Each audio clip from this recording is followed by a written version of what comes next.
Okay, welcome back to all. Now we will start the next talk. The talk will continue with Dr. Roland Weber. So he will give the talk on introduction to PBDEs, HBB and HBCD and basic information on developing related inventories.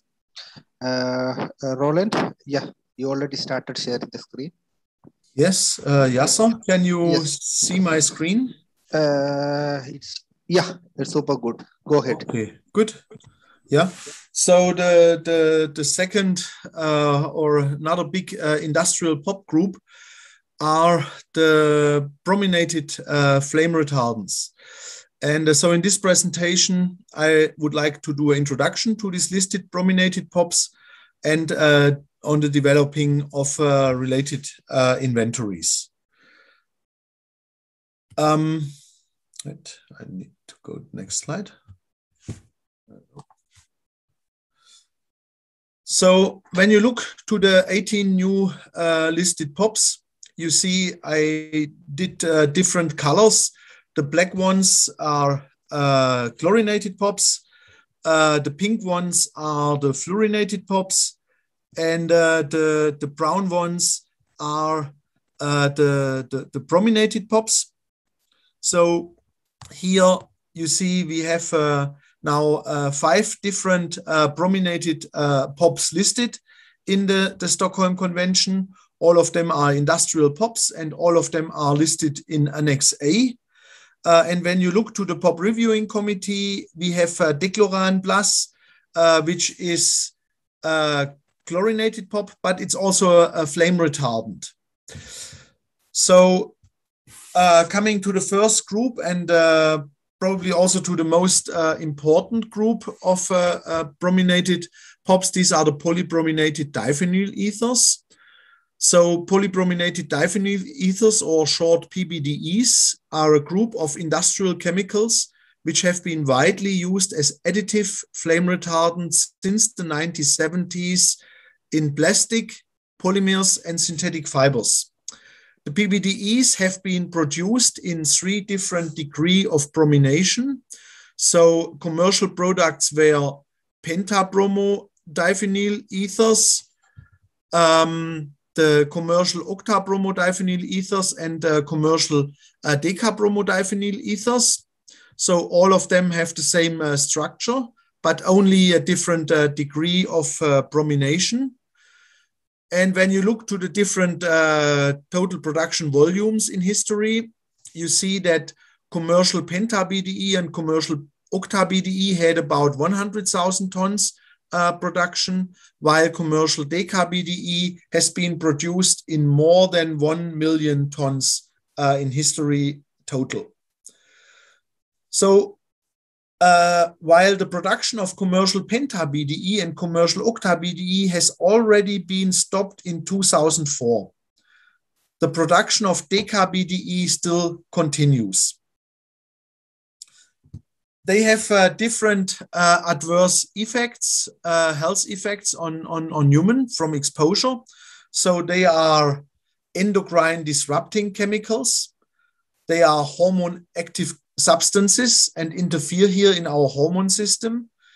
They have they have reproductive effects, and also they have been linked to diabetes. PBDE exposure adversely affects the developmental nervous system in children. Commercial penta-BDE was associated with substantial neurodevelopmental deficits, and children here with higher PBDE levels have shown 5 to 8 points of lower IQ scores in a study in the United States from Helpstman. Also, PBDE have been assessed in human milk in the WHO study. So you see here results from the WHO, and by far the highest concentration have been found in the human milk in the United States, and also affecting neighboring countries like here Haiti or Antigua. So the reason is that the largest use of PBDEs, about 90% of all commercial penta-BDE has been in North America, especially the United States, due to specific flammability standards, for example, in furniture, in the transport sector. And these commercial penta-BDEs, which contain the tetra and penta-BDE, they are a main driver of human exposure. And I would recommend you here to look to this film Toxic Hot Seat and to the series in Chicago Tribune, which has documented how the development of flammability standards and especially the lobby work of the industry has driven this large use of brominated flame retardants, including penta-BDE here in the United States. So there is a study from 2016 which estimated that the cost of this loss of IQ and intellectual disability in the United States due to the PBDE has an estimated effect of $266 billion per year. The PBDE level, so that's a good news in Europe, Africa, Asia, and most likely also the Middle East is 20 to 100 times lower compared here to the human milk levels in the United States. But also what we see in Dutch children that at the lower levels still the prenatal exposure to PBDEs and HBCD has been associated with significant adverse effects on motoric, cognitive, and behavior outcomes. And the Japanese study reported that elevated blood levels of certain PBDE congener correlated with decreased sperm counts. The tetra to hepta-BDE are main responsible for these toxic effects. So the deca-bromodiphenyl ethers has a lower toxicity, but deca-bromodiphenyl ethers can debrominate to the lower brominated and more toxic PBDEs, and the deca-BDE has a strong potential to form brominated dioxins and furans. But the brominated dioxins and furans, also they are similar toxic to the chlorinated dioxins and furans, are not listed in the Stockholm Convention. So we have assessed e-waste plastic in Africa, and there we have found that the brominated dioxins are at a level in this e-waste plastic of around 0.1% of the PBDE level. And when you recalculate here these concentrations to the total production of the PBDEs, you end up with an estimate of about 1,000 tons of brominated dioxins and furans, especially the furans, formed from the 1.4 million tons of PBDE produced. So normally when we talk about dioxins, we are talking about gram. Yeah. So here you see that these brominated, the PBDEs have formed tons of brominated dioxins, which are partly still in use and in landfills and in recycling. And the good dioxin precursor capacity you see from an experiment of Professor Vetter. So he cooked fish containing deca-BDE, and during cooking of these fish, the brominated dioxins increased and the brominated diphenyl ethers considerably decreased. So you see that already at temperatures of cooking a fish or frying a fish, brominated dioxins can be formed from the deca-bromodiphenyl ethers present in the fish. So when the first PBDEs were evaluated in the Stockholm Convention, it was finally decided that only tetrabromodiphenyl ether and pentabromodiphenyl ether, hexabromodiphenyl ether, and heptabrominated diphenyl ether were listed then in 2009. So these were those which have this bioaccumulation, which are found in human milk, and where you have the major toxic effects. And by this listing of the tetra, penta, and hexa and hepta, the commercial penta BDE, mainly consisting of tetra and penta, and the commercial octa BDE, mainly consisting of hexa, hepta, and octa, has been restricted in production. So at that time, by the listing of commercial of the PBDEs listed in 2009, only commercial penta BDE and commercial octa BDE has been listed. And then by the listing of deca BDE in 2019, also the third commercial mixture deca BDE, commercial deca BDE, has been restricted in production. But still, it was exempted in the Stockholm Convention. So today, still the production of deca BDE is ongoing. And here as a flame retardant in the transport sector, in building and construction, and also in textiles. So several countries have here registered exemptions in the Stockholm Convention, and still the production and the use is allowed. The exempted uses for deca BDE include textile, which need anti-flammability characteristics. Then plastic housings for certain electronics are exempted. Polyurethane foam for building insulation is exempted, and certain parts in vehicles and aircrafts. For the 2009 listed PBDEs, there is an exemption for the recycling, because when in 2009 the tetra to hepta BDE has been listed, there was a question, oh, what will happen with recycling of plastic? So at that time in 2009, an exemption was granted for recycling of plastic containing those POPs listed in 2009. But when in 2017, the deca BDE has been listed, it was not listed with an exemption for recycling. But at the moment, we have a discussion in the Basel Convention. What should be the low POP list for the PBDEs?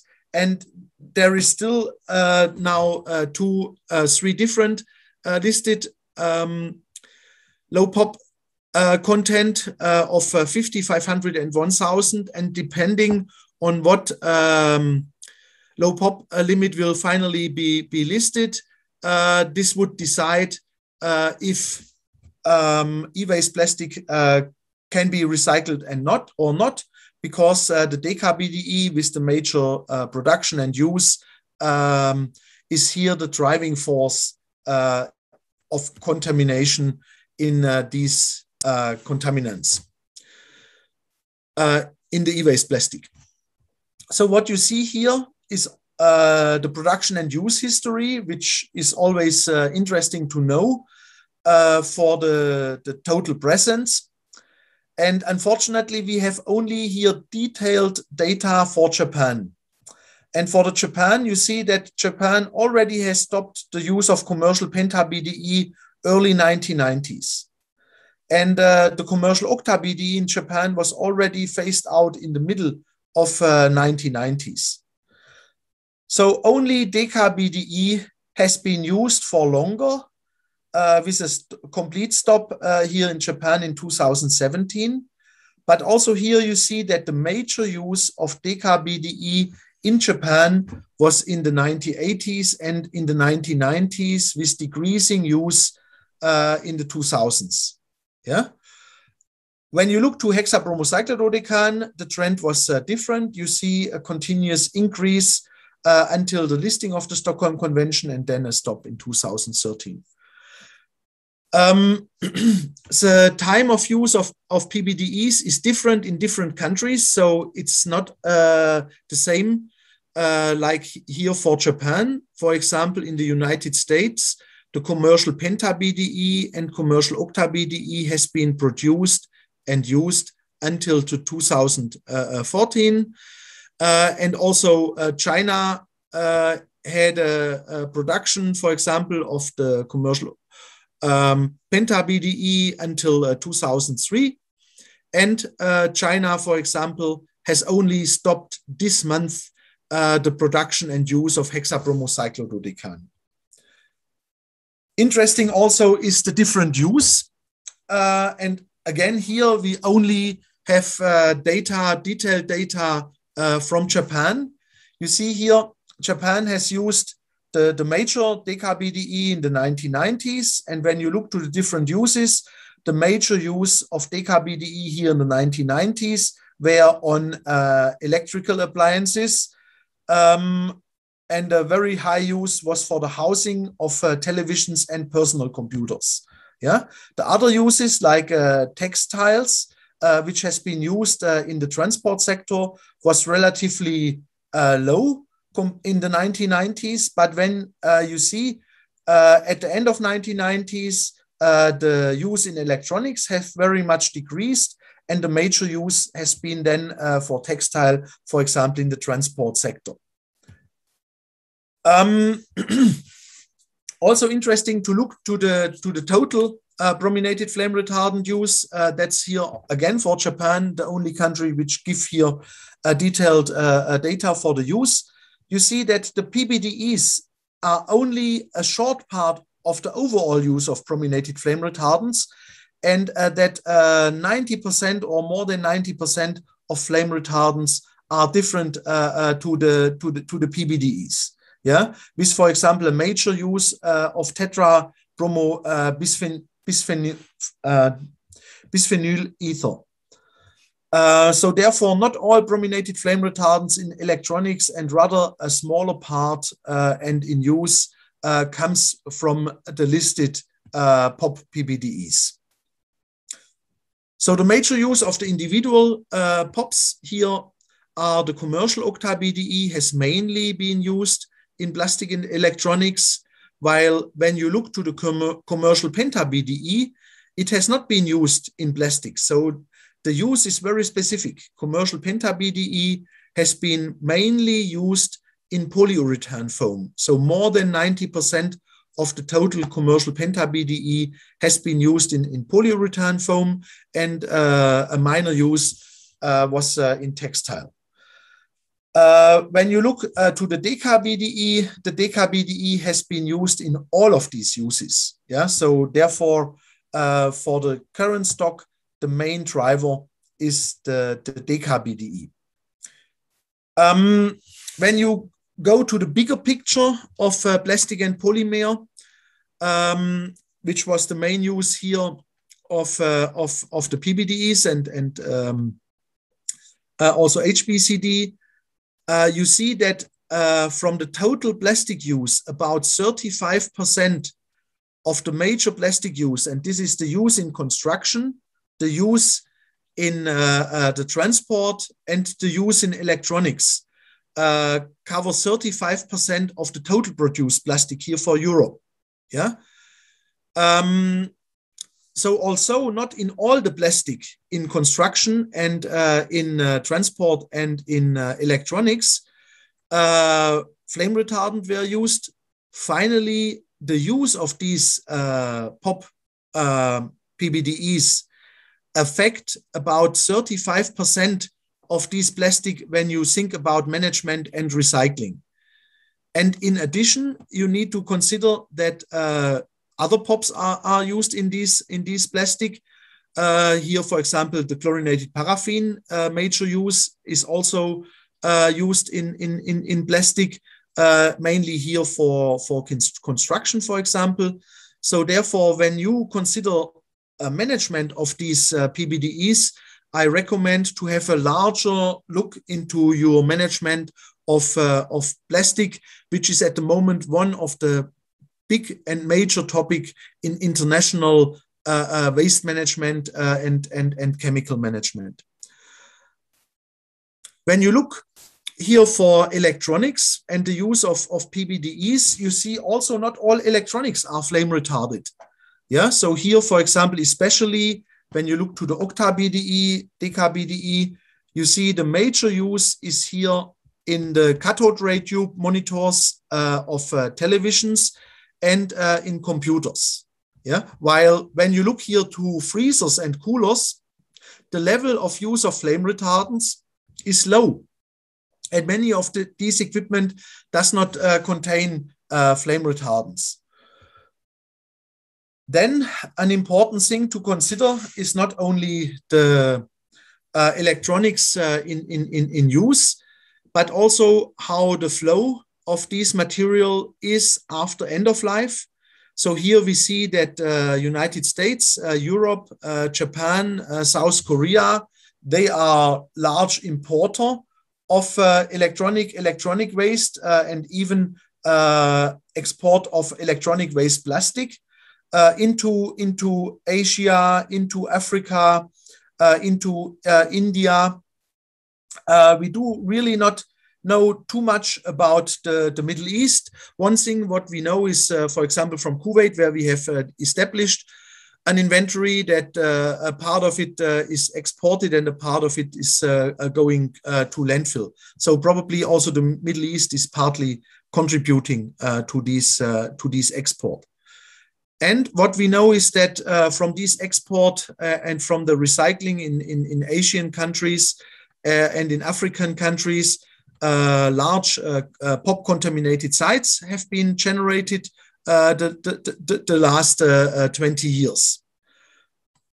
Also here, we have a look for the brominated POPs to the life cycle.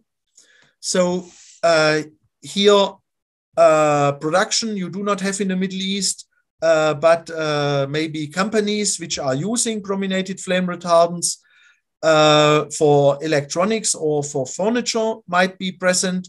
From these products, finally, you have emissions into the environment. Products are partly landfilled. Also, these industries have landfilled, generating reservoirs. And what is very important, from these products, you directly get exposure indoor. Yeah, in the house, in the dust, in the indoor air, you find these brominated flame retardants. And this finally leads to exposure, which can even be considerably higher than the exposure which come from the normal accumulation in the environment and then in the animals and from food exposure. Yeah, so here the indoor environment is very relevant for human exposure. And we have, like you have seen already for the WHO study, contamination finally in the human milk from accumulation. This is an interesting study compiling data by Tanabe. And what you see here is, yes, again, in this study, the highest level was found in human milk from the United States. But another high contaminated human milk has been found in China. And this is while from another city in China, the levels were very low. So the reason is that here in this region, you have you had a large recycling of e-waste, and by this recycling, the large area and the city has been contaminated with brominated flame retardants, but also with lead and other heavy metals. And what has been found the last 15 years research is that the brominated flame retardant are finally recycled into new products, including, for example, toys. A study by Chen showed that all plastic toys he analyzed in China contain to some extent PBDEs and some other brominated flame retardants, but mainly from recycling or just from recycling. That's a study from a friend from Canada, Professor Miriam Diamond. She analyzed her kitchen tools and found that her salad servers contain brominated flame retardants, PBDEs, up to 1,000 milligram per kilogram. Another study from Czech Republic, they found that coffee cups, here especially the coffee cup lids, also contained PBDEs up to a level of 1000 milligram. So this showed that the recycling flows of PBDE containing plastic was largely uncontrolled, especially before now the Stockholm Convention came. And I am really happy that the Stockholm Convention have listed these compounds and that we now can address also the recycling flow of these materials globally. So for this, guidelines have been developed for the inventory, but also guidelines have been developed for best available technologies and best environmental practice, including this recycling. That you really have a direct exposure from these recycled products is you see here from another study from United Kingdom. So also they have screened kitchen tools, and then they found some kitchen tools which contain PBDEs. So they use these kitchen tools and put it in hot cooking oil for 15 minutes. And what you see is that already after 3 times of such a cooking, the levels in the toy increased and the PBDEs were extracted into the cooking oil. When you look to the material flow for commercial penta-BDE polyurethane foam, also from there you can have human exposure. So here, as you know, penta-BDE has stopped in 2004. So today we still have them in couches, for example, and this polyurethane is partly recycled and finally come into new products like this carpet padding. Yeah, you see here, this carpet padding is produced from recycled polyurethane foam. And studies, again here in the United States, have shown that recyclers of polyurethane foam, but also here the carpet installers, which are using this recycled polyurethane foam, have high concentration of PBDEs in their blood. And what has been found in the United States is that the children have higher levels compared to the adults. And one of these exposure pathway is probably the high levels of PBDEs here in dust in the United States. Another very interesting study from Wisconsin, from the US, have analyzed about 50 individuals for their PBDE content in blood.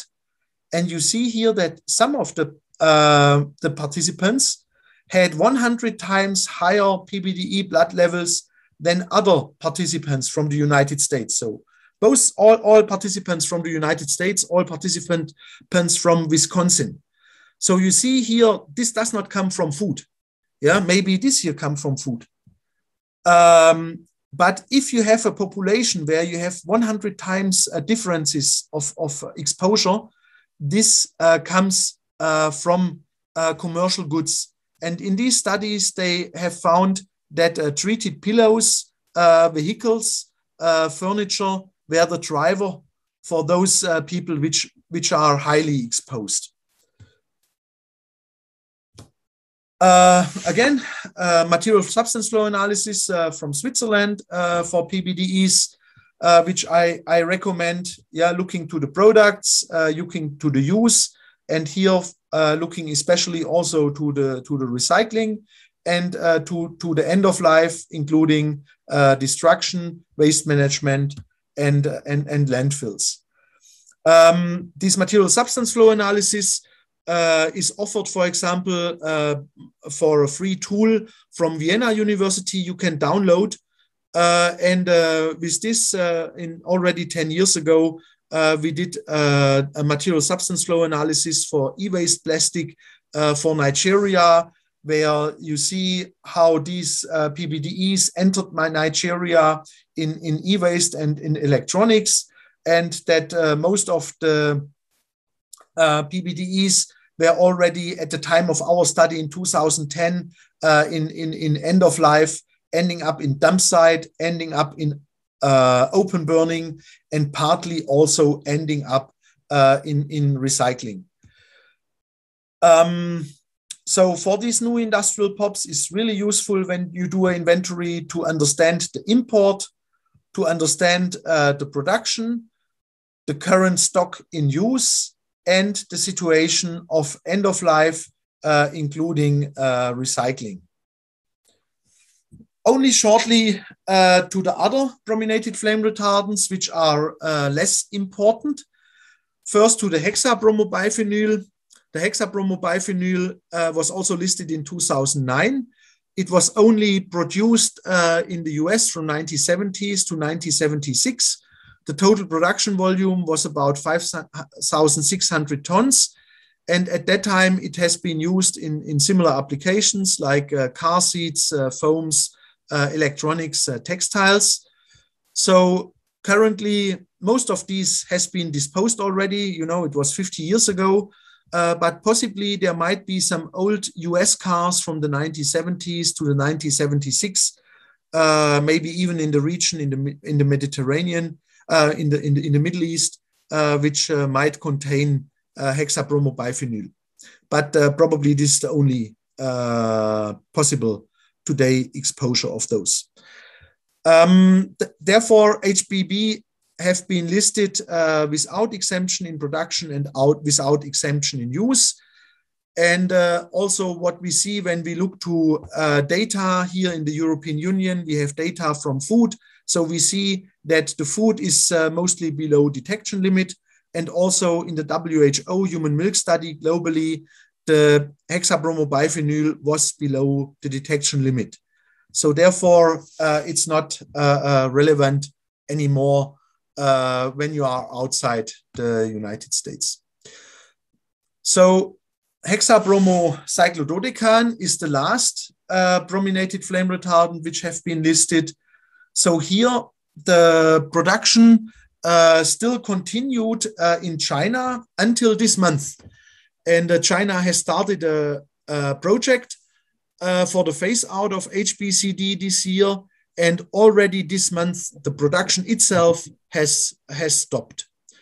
So when hexabromocyclododecan was listed in 2013, at that time it was allowed to produce and continue produce hexabromocyclododecan, and it was allowed to use it in insulation foams for construction. Yeah, but this exemption stopped now. So the obligation in the Stockholm Convention for HBCD is that it was exempted, but the exemption stopped. But the large amount of insulation foam in the houses, in the buildings, and in other construction, this insulation foam, the use is still allowed. So you do not need to remove from houses where you are using this insulation foam containing HBCD.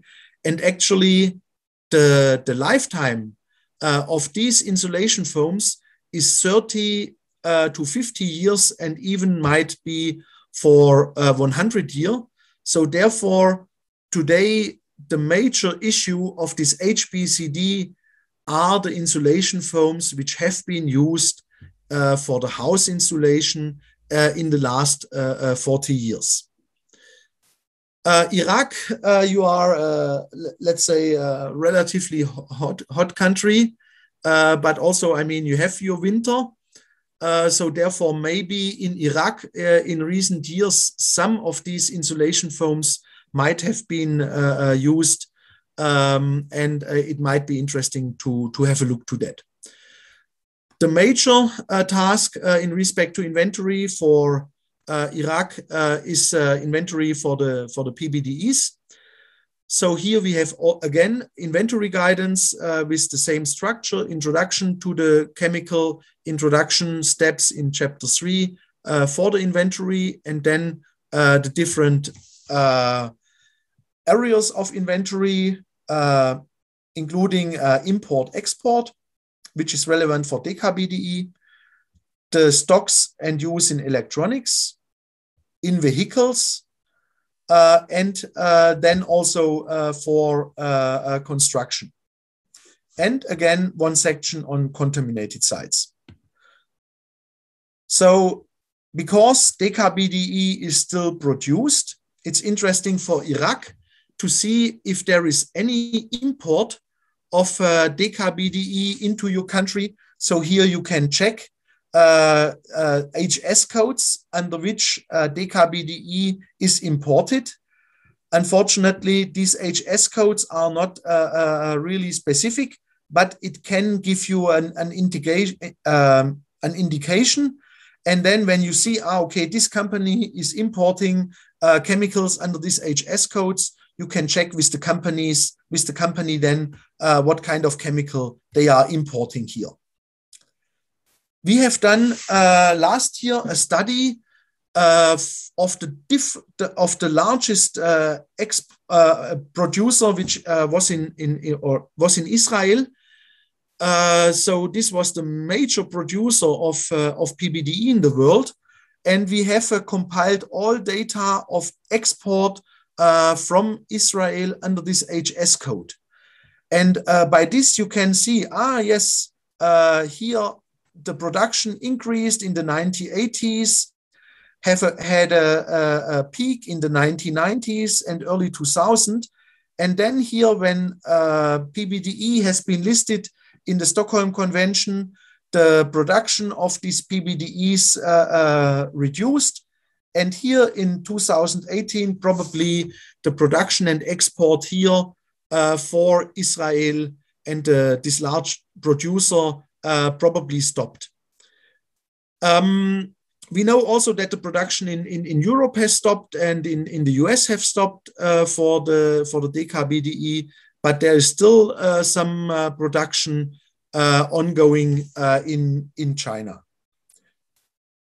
So the task would be, yes, first to check, is there any import of this DKBDE, and then what production is importing this DKBDE in Iraq? Yeah, is there any production of plastic housing, production of textiles?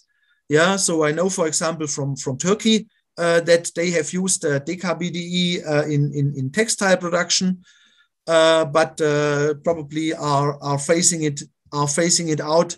So that would be the second task for your inventory in Iraq.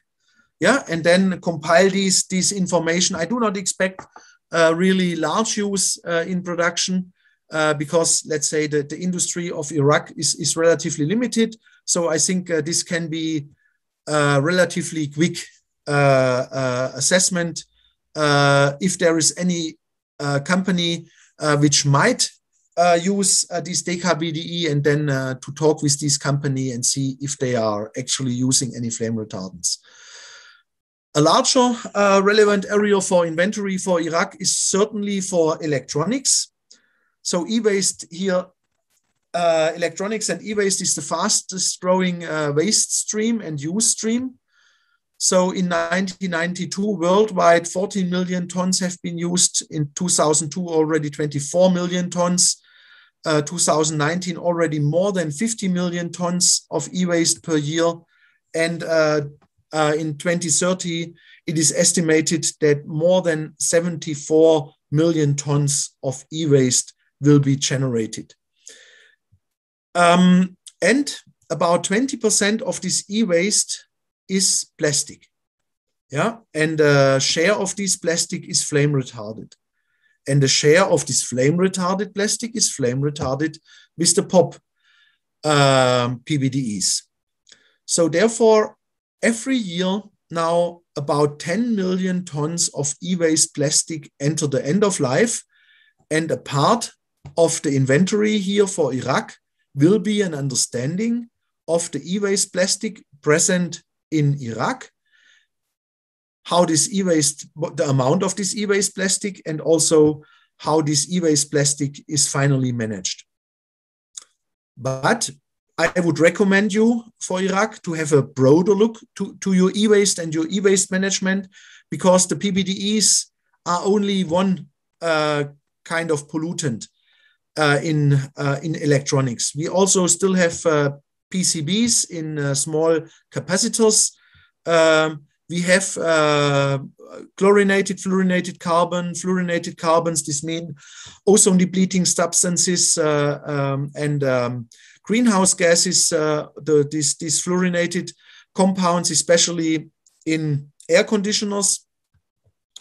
We have a range of heavy metals, including mercury, but also lead, antimony, and also those chemicals need to be considered for e-waste and e-waste management.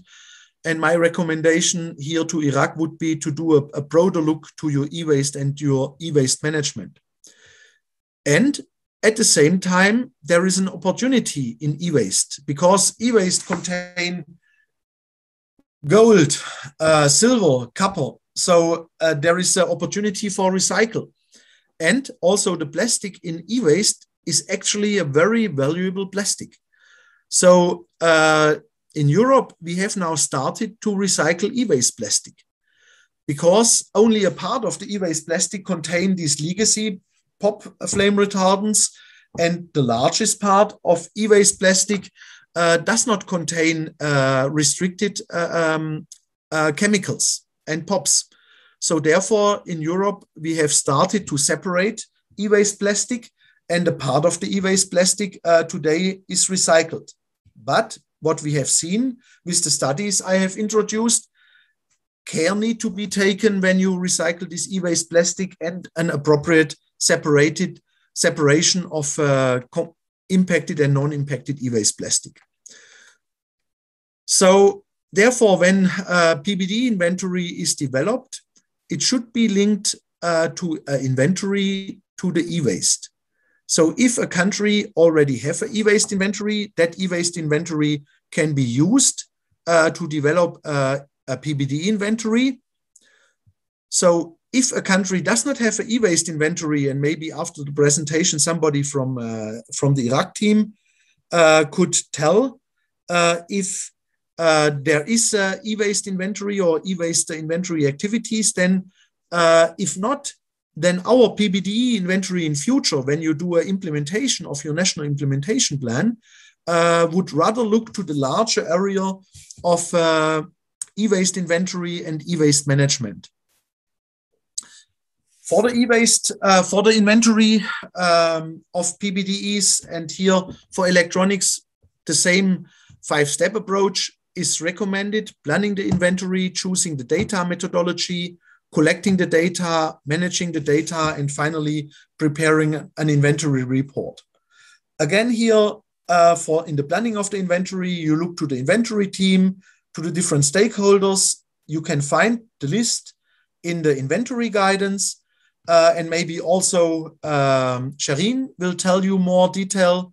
You have to decide what is the scope of your inventory, and to decide as a step 2 what data collection methodology you want to use. If you at the moment have only time for a kind of small desk study,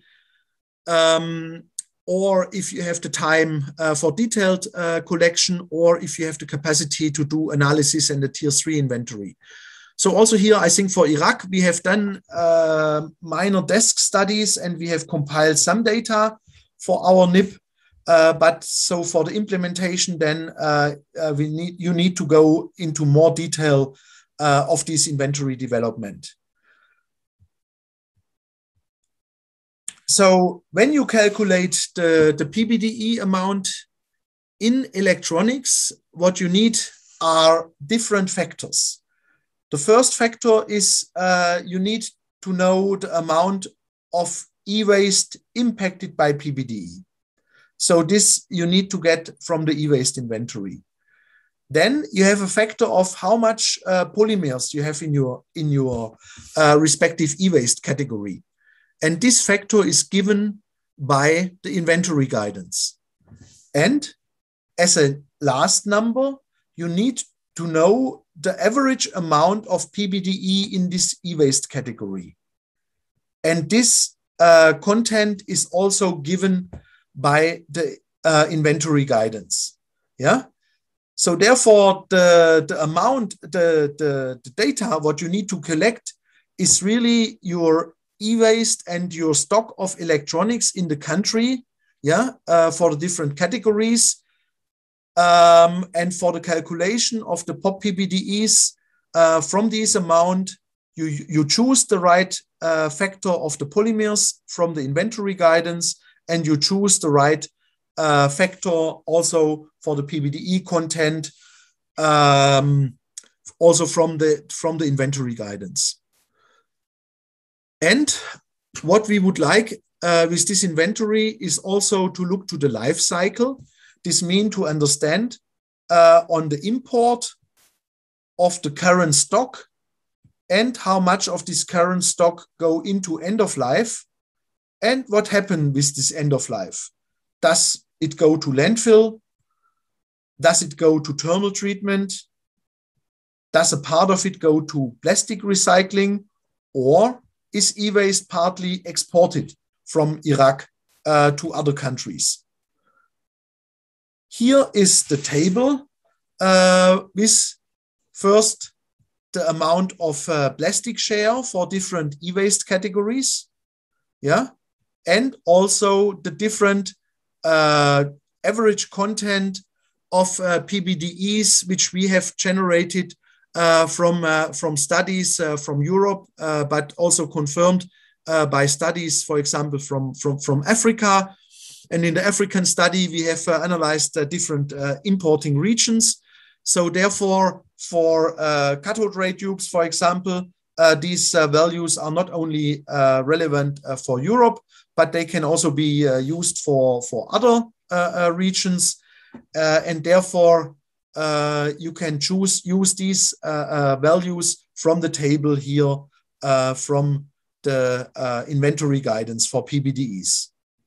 And for the final inventory, after you have done that study calculation for the electronics, the idea is that you finally have data on the import, data on the current stock of the PBDEs in electronics, and also a rough estimate how much of this waste is going at the moment into the end of life that you can plan for the management.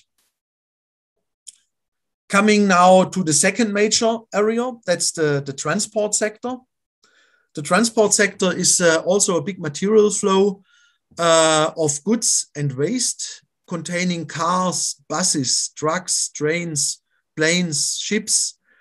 And in developing countries, the transport fleet is often growing. So this is a very relevant material flow for recovering of materials and of managing pollutants. And the major use of the PBDEs, but also partly hexabromocyclododecan, has been used in transport sector is for the commercial penta-BDE, the flexible polyurethane foam like automotive seatings or headrest, car ceilings. But the major use, as you know already, from this commercial penta-BDE is North America. So therefore, only cars from North America are relevant here for the commercial penta-BDE use, and also only cars which have been produced before 2005. The commercial penta-BDE has been used in cars not only in America, but also in Europe and in Japan. So for commercial penta-BDE, also other cars are relevant for the inventory.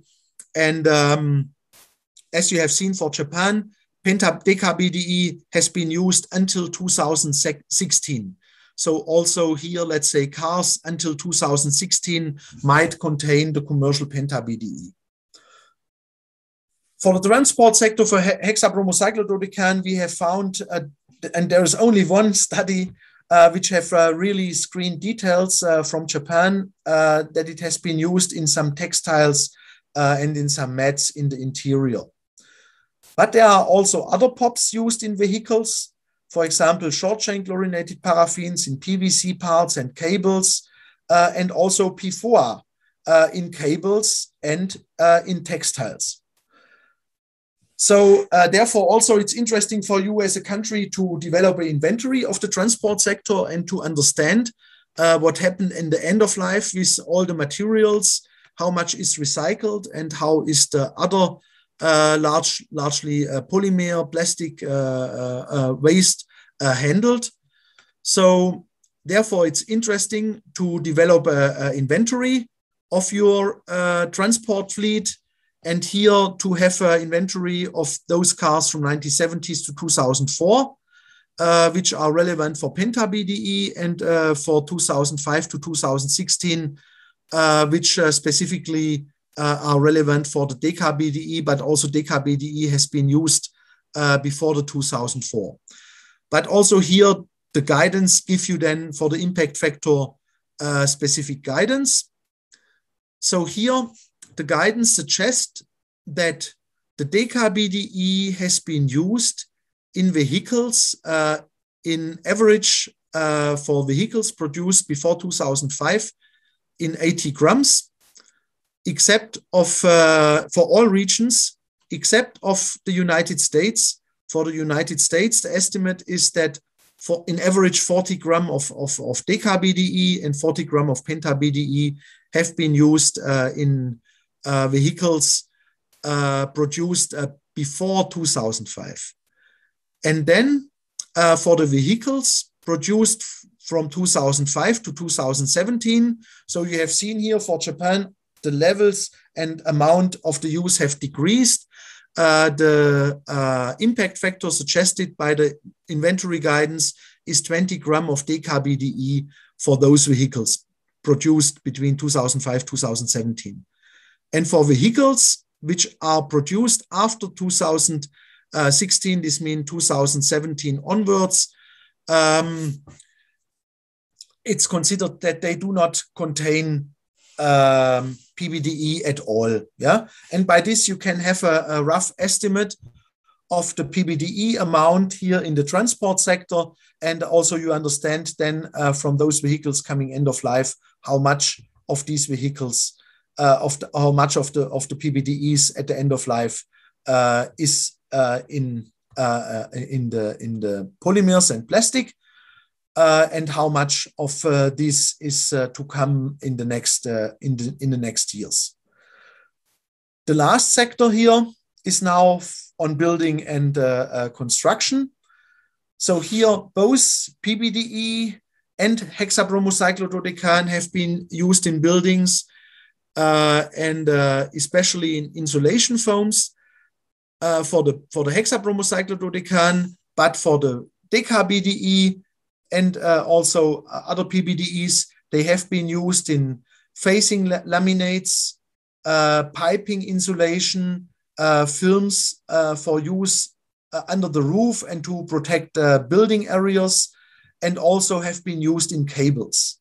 Yeah, so therefore the third large area is here the construction sector, and especially for hexabromocyclododecan, more than 90% of all the historic use of hexabromocyclododecan has been used in this polystyrene EPS, XPS insulation.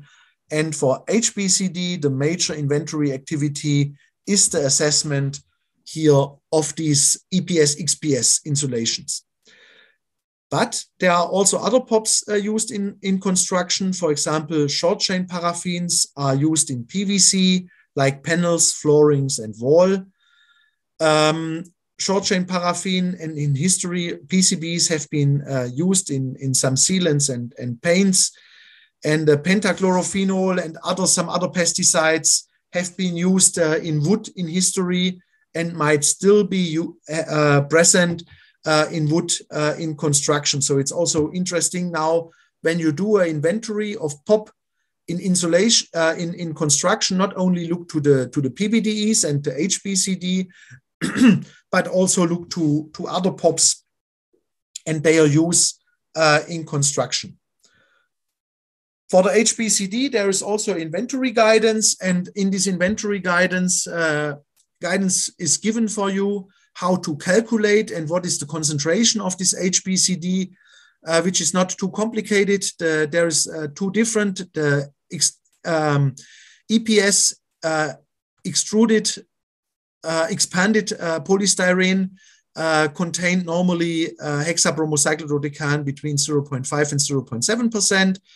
and the XPS, this is the extruded polystyrene, contained hexabromocyclododecan in a concentration of 0.8 to 2.5%.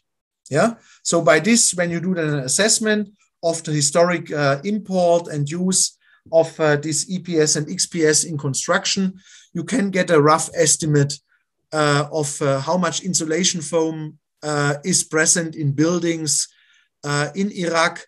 And you can look to other studies which have done material and substance flow analysis, for example, for China.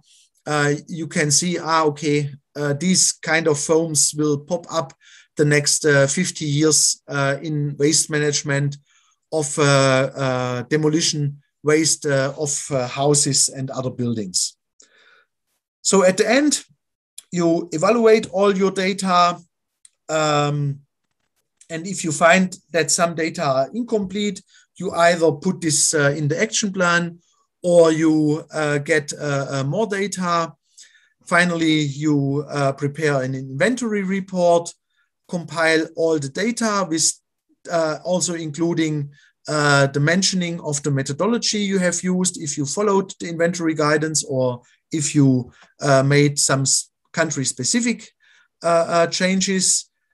And this inform then the national implementation plan. And for Iraq, what we have done is really only a very rough first initial assessment, but also for the Iraq NIP, we already have a draft action plan, which will be evaluated by the stakeholders and which already will be included in your national implementation plan at the end. Yeah, thank you for your attention. Okay, thank you, Dr. Roland, for you have included all the things in a such short time frame. Thank you so much. Actually, if there is any discussion, please raise your hand. And Roland, there already one question is there in the chat box. Yeah. Okay. Which one? Hold on 1 minute. What is the level that consider hazard for health and environment? Exactly. It's a very, very good and interesting question. So actually, Germany had the same problem question, yeah, and all countries have it. So I mean, first you see that there is still a discussion ongoing in the Basel Convention for the low pop content, and the low pop content is also a kind of discussion in respect to the hazardousness.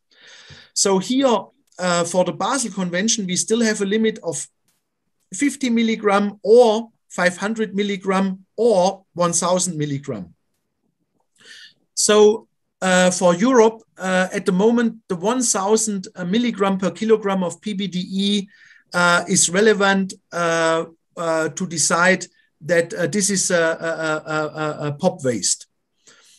And the German government even went further because we had the problem that our hexabromocyclododecan, where in Germany we have in the million ton scale. Yeah, so the EPS, XPS for a country like Germany with big insulation activities in buildings, we are talking about million tons of pop waste.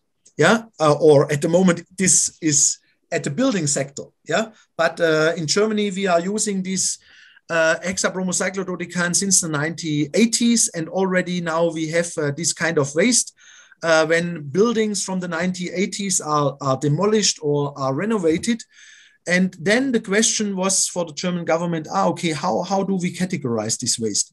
And in 2016, first Germany categorized these waste, which contain, as you have seen for HBCD, in a major use was 0.7%. So Germany categorized this as hazardous waste in 2016. What happened then was that from the areas, from the building area, it was very difficult to manage these insulation foams because it was not accepted anymore from municipal waste incinerator.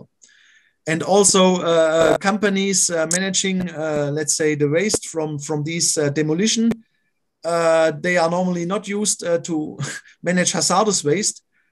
There was actually a real big confusion in Germany. And the prices in waste incineration went up from 200 or 150 euro per ton up to 2,000, 3,000 euro per ton for this waste. Then the German government stopped to categorize these HBCD waste as hazardous. So they made now a own category of pop waste, which is a pop waste, but which is not considered a hazardous waste. Interesting, right? And the same is for the PBDE. In Germany, our environmental ministry set a limit from which a certain waste is considered pop waste. Yeah, and that's for HBCD, this is 100 milligram per kilogram. And then we set a second limit for HBCD, but also for the PBDEs, from which concentration a waste is considered hazardous waste. And for HBCD, this is 3%. Yeah, so if waste contains 3% HBCD, then for Germany, this is considered hazardous waste.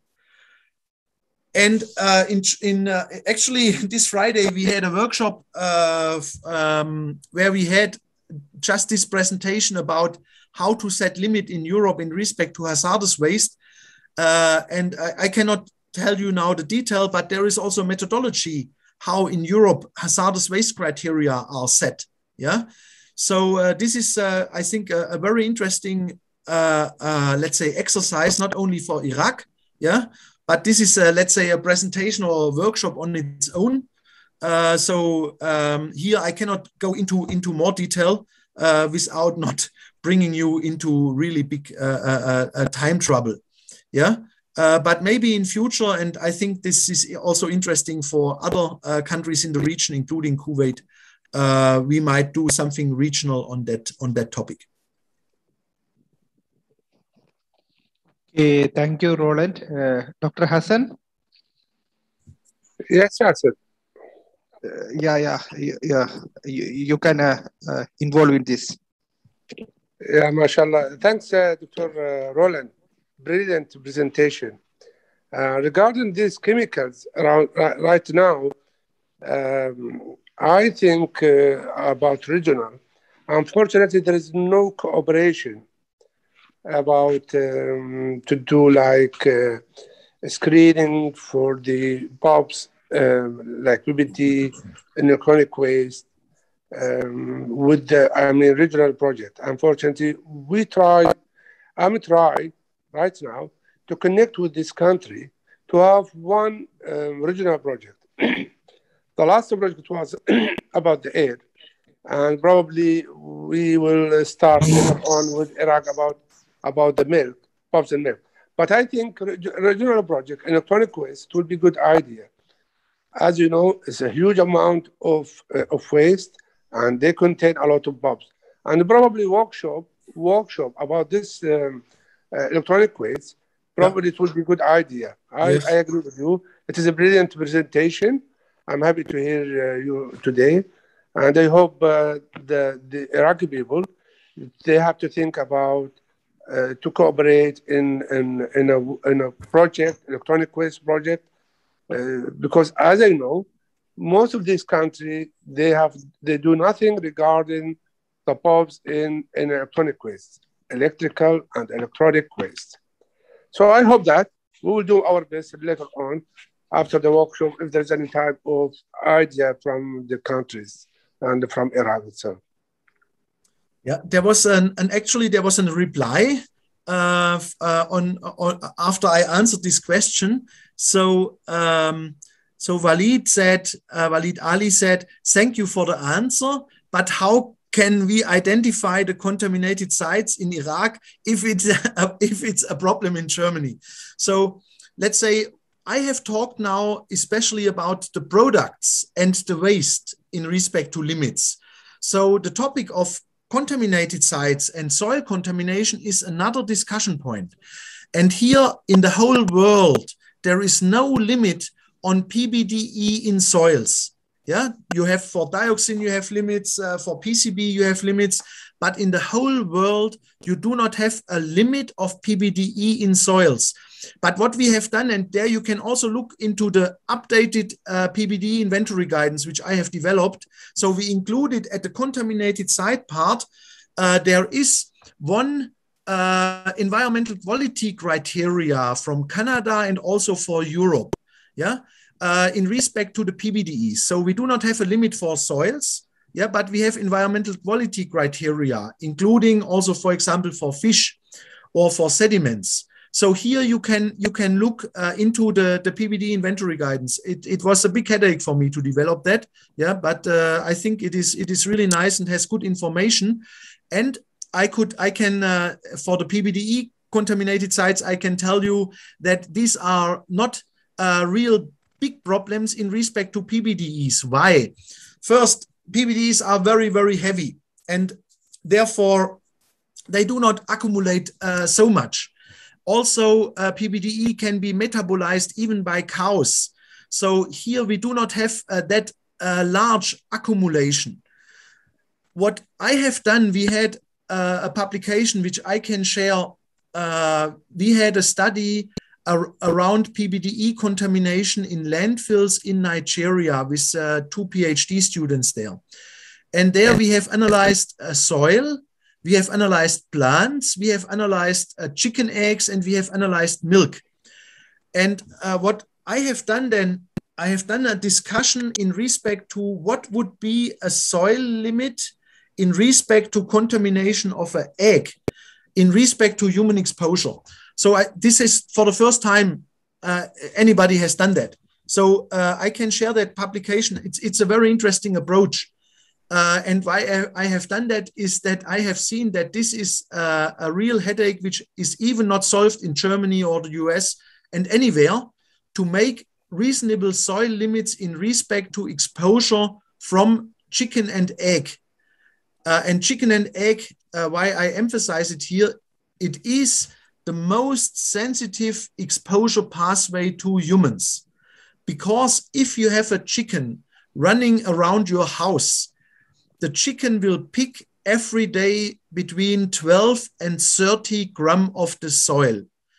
And for PCBs, dioxins, it extracts between 10% and 80%, depending on the degree of halogenation of these POPs into the egg.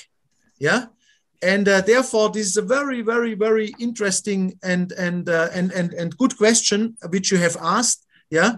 So for PBD, this is not a real headache, but for dioxins, for PCBs, it's a real headache, and also for PFAS, it is a headache. Yeah. And I have published a 2019 paper just on the topic of soil limits. And what is missing actually a gap in global assessment on soil limits of POPs in respect to exposure from animals. So I can share that. Okay, thank you, Roland. Okay, thank you, Roland.